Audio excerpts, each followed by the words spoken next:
నేను మీ ఆదర్శ రైతుని. మీకు అందుబాటులో ఉండే రైతుని. మీరు ఫస్ట్ టైం గనుక మన ఛానల్ చూస్తున్నట్లయితే ఛానల్ సబ్స్క్రైబ్ చేసుకోండి.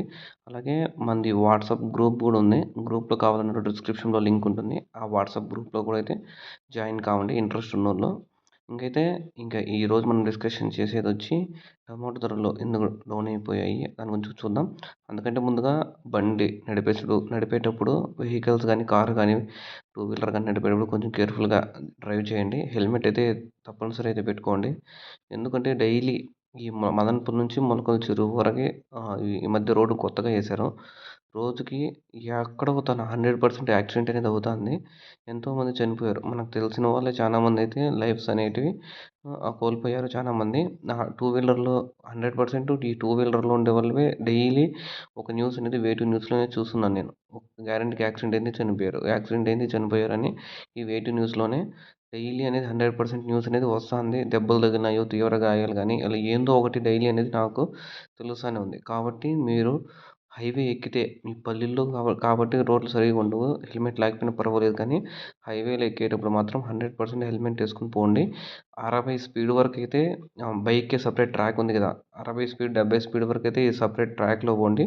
80, 90, 100 స్పీడ్ బండిలో పోయేటప్పుడైతే మెయిన్ లైన్‌లోకి పోవాలి. అంతవరకు తక్కువ వరకైతే ఈ లైన్‌లోనే నడపాలి. సైడ్‌లో టూ వీలర్స్ కోసమే సెపరేట్ రోడ్ ఉంది కాబట్టి, దాంట్లో 70 వరకైతే తోలొచ్చు. 70 తర్వాత మామూలుగా లారీలు, బస్సులు ఆ లైన్‌లోకైతే మెయిన్ హైవేలోకైతే పోవాలి. అంతవరకైతే పోకూడదు మీరు. లెఫ్ట్ సైడే పోవాలి. టూ వీలర్స్ కోసం సెపరేట్ రోడ్ ఉంది. జాగ్రత్తగా వెళ్ళండి. మెయిన్ అదే ఈ చాలామంది రోజుకో న్యూస్ వింటాంటే నాకే కొంచెం డిస్టర్బెన్స్ అయిపోతుంది. ఎక్కడ ఏంది డైలీ ఒక యాక్సిడెంట్, 2 యాక్సిడెంట్లు జరుగుతుంటాయి. ఇంకేం చేస్తాం చెప్పండి. అందుకని డైలీ కార్‌లో వేళ కూడా కొంచెం టేక్ కేర్‌గా చూడండి. డ్రైవ్ చేయండి. 100% సీట్ బెల్ట్ పెట్టుకోండి. బండిలో వెళ్ళే వాళ్ళు మాత్రం 100% హెల్మెట్ అయితే పెట్టుకోండి. వెనకాల ఉన్నోళ్ళు కూడా హెల్మెట్ పెట్టుకోండి. ఎందుకంటే చానా జరుగుతున్నాయి. అమ్మచెరువు మిట్ట, ఈ కూని తోపు, అదుగోమంటే కూని తోపు, అమ్మచెరువు మిట్ట, కనిగిల తోపు, ఆవక మురకాలకోట టర్నింగు, ఎ పెద్దపాలెం. ఇవి మెయిన్ సర్కిల్స్ ఇవి. ఇక్కడే ఎక్కువ జరుగుతుంటాయి కాబట్టి కొంచెం టేక్ కేర్ చూసుకోండి ఈ రూట్‌లో. ఇంకా ఈ టమాటా ధరలు తగ్గిపోవడానికి రీజన్స్ అయితే చూద్దాము. ఇది టమాటా ధరలు మన 1600 అయితే ఉన్నింది 3 డేస్ బ్యాకు. తర్వాత తగ్గుకుంటూ ఇప్పుడైతే మదనపల్లి అయితే 370కి అయితే వచ్చింది. కోలారు కూడా 1100, 1200 ఉన్నింది. ఈరోజైతే 300-330 వరకు చిన్న బాక్సు కోలారు. మదనపల్లి అయితే పెద్ద బాక్స్. ఇవన్నీ చూసుకునేటప్పుడు చూసుకునేటప్పటికి కొంచెమైతే రైతులనేది చాలా డీలా పడిపోయారు. మీరు గుర్తుపెట్టుకోవాల్సింది ఏమంటే లాభాలొచ్చినప్పుడు మీరే తీసుకుంటారు. అది గుర్తుపెట్టుకోండి. ఎక్కడన్నా గానీ నేను మిమ్మల్ని ఉద్దేశించి రాంగ్‌గా చెప్తుంది కరెక్ట్‌గానే లాభాలొచ్చినప్పుడు తీసుకున్న మీరు నష్టాలొచ్చినప్పుడు తీసుకోలేకపోతున్నారు. ఇక్కడ మెయిన్ ఏమవుతుందంటే ఓన్లీ సేద్యం మీద పడి చేసే వాళ్ళకే ఒకే ఇన్‌కమ్ అంటే టమోటా మీద బతికే వాళ్ళకైతే కష్టము.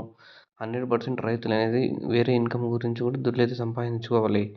మీరు వేరే ఇన్‌కమ్ లేకుండా ఓన్లీ టమాటా మీద బతుకుతామంటే కుదరదు.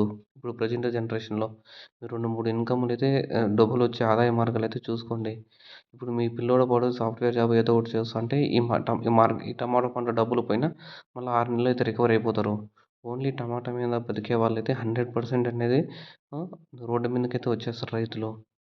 రేట్లనేటివి పడిపోయాయనుకో, ఒక వారం అయితే వెయిట్ చేయాలి. రేట్లు పెరుగుతాయా లేదా అనేది కూడా 100% మనం కరెక్ట్‌గా చెప్పేదానికి ఛాన్సెస్ లేదు. రోజు రోజుకు తగ్గుతాంది. మార్కెట్‌కి ఈ కాయ పెరుగుతుంది. రేట్ అనేది డౌన్ అయిపోతాంటే కాయ అనేది ఎక్కువ వచ్చేస్తుంది. ఎందుకంటే ఉండే కాయ అమ్ముకునేద్దాము అని రైతులు ఆ మైండ్ సెట్‌లోకి పోతారు. 2 రోజులు వెయిట్ చేయండి. 2 ఆర్ 3 డేస్ అంటే వీళ్ళు కాయలంతా పెరికేస్తారు చెట్లలోటివి. కొంతమంది రైతులు హెవీగా ఉండే వాళ్ళంతా రేట్ రోజు రోజుకు పడిపోతాంది. ఉండే డబ్బులన్నీ సొమ్ము చేసుకుందాం అనుకునే రైతులుంటారు. వాళ్ళ వల్ల అయితే స్టాక్ అనేది కూడా 100% మార్కెట్‌లో అయితే పెరుగుతుంది. మీరైతే కొంచెం జాగ్రత్తగా ఆలోచించుకోండి. 1 వీక్ అయితే రేట్లనేటివి చూద్దాం. ఈ 1 వీక్ తర్వాతనే ఏదైనా గాని ఒక ఐడియాకి అయితే రావచ్చు. రేట్లనేటివి డౌన్‌లోనే ఉంటాయా? లేకపోతే రేట్లన్నీ అప్ అయితాయా అనేది 1 వీక్ చూడాలి. ఈ 2 ఆర్ 3 డేస్‌లో డౌన్ అయితుంది కాబట్టి పెరిగేవాళ్ళు ఎక్కువుంటారు. 2 డేస్, 3 డేస్ తర్వాత కాయ అనేది కొంచెం చూద్దాం. మళ్ళా తర్వాత వర్షాలున్నాయి. ఈ వర్షాలలో నుంచి అయితే పంటనైతే 100% కాపాడుకోండి. ఎందుకంటే 10 డేస్ తర్వాత రైజ్ అయినా మనకు 2 కోతలు పడతాయి కాబట్టి, ఈ 2 కోతలు పోయినా కూడా మళ్ళీ తర్వాతైతే మనం చూసుకోవచ్చు. ఈ 2 కోతల్లో డబ్బులు కొంచెం మనకు వచ్చినా తర్వాత వచ్చే కోతలో 2, 3 కోతలైతే పెట్టుబడి అయితే కొట్టేదానికి ఛాన్సెస్ ఉంటాయి కాబట్టి, ఈ వర్షాలు 12 పైన ఉన్నాయి కాబట్టి మీరు 11వ తేదీన అట్లా స్ప్రేయింగ్ అయితే చేసుకోండి. మెయిన్ ఈ స్ప్రేయింగ్‌లు పర్ఫెక్ట్ పంట కాపాడుకోండి. పంట లేనప్పుడు మాత్రం పంట కాపాడుకోవాలి. అంటే రేట్ లేనప్పుడు పంట కాపాడుకుంటే రేట్లున్న ఎగ్దమ్మున వచ్చినాయనుకో, మనం ఏదో ఒకటి చేసేకైతే ఛాన్సెస్ ఉంటాయి. కొంచెం టేక్ కేర్‌గా చూసుకోండి. భద్రంగా అయితే ఉండండి. ఈ రేట్లు తగ్గినాయని అయితే డీలా పడద్దు. పంట బాగా కాపాడుకోండి. రేట్లు లేనప్పుడు మనం పంటను కాపాడుకుంటే, రేట్లు ఉన్నప్పుడైతే వచ్చే ఛాన్సెస్ అనేటివి ఉంటాయి.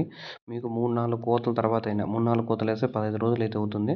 ఆ తర్వాతనే రేట్లు కొంచెం రైజ్ అయినా మీరు పెట్టుబడి అయితే తీసుకోవచ్చు. రేట్లు లేవని మీరు పంటకు డ్రిప్ మందులు అవి ఇవి వదలకుండా ఉన్నారనుకోండి, 100% ఈ తోటంతా నెక్స్ట్ వానొస్తుంది. మొత్తం అంతా వర్షాలు పడి ఉంటాయి కాబట్టి చెట్టంతా కింద నుంచి పై వరకు ఎండిపోతుంది, కాలిపోతుంది. స్ప్రేయింగ్‌లు గిమింగ్లు చేసుకోకండి. కొంచెం జాగ్రత్తగా చూసుకోండి. మీకు ఒక కోతలైనా మీ పెట్టుబడి కొట్టుకునేయచ్చు. కాయలు కొంచెం భద్రంగా కాపాడుకుంటే.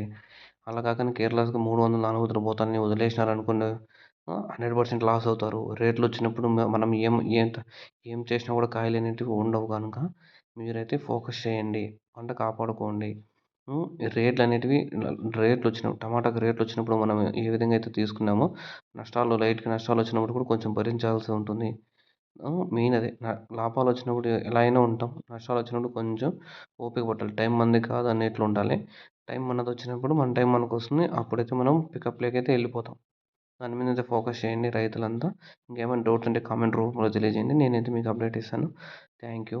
నేను మీ ఆదర్శ రైతుని. మీకు అందుబాటులో ఉండే రైతుని. Thank you. Thank you all farmers.